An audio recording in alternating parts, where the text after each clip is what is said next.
sözünü diyen, həmişə sözün düzünü diyen. Salamlarım var təmiz oğlanlara.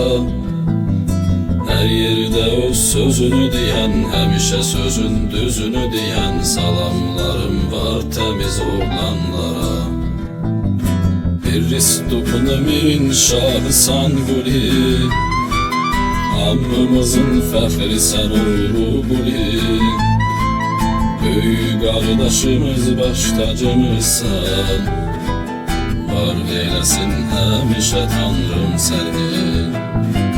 Böyük qardaşımız baş tacımızsan, var eyləsin həmişə Tanrım səni.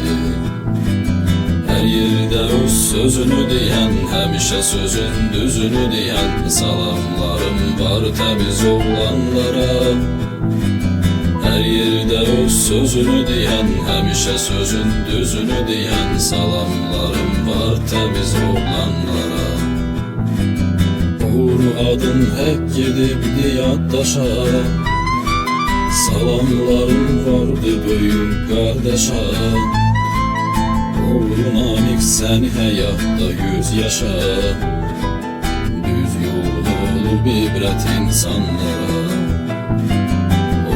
Namik sen hayatta 100 yaşa, düz yol olup ibret insanlara.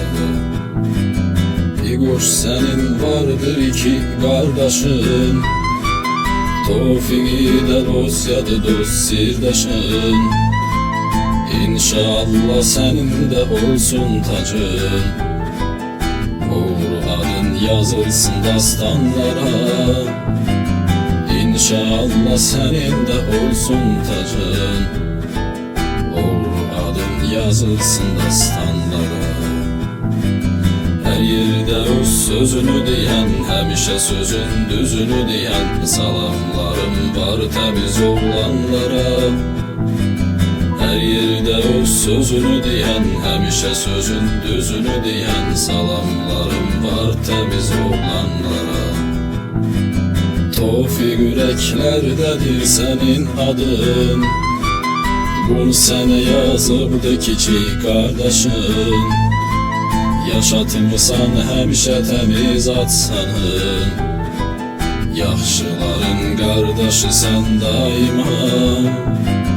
Yaşatmısan həmişə təmiz atsanın, yaxşıların qardaşısan daima. Lucia qardaşımız əzizdir bizə, əyriyə əyri düz deyibdi düzə. Tanrım ona veribdi elə cürət, zərlə qədər qorxu almıyır gözə.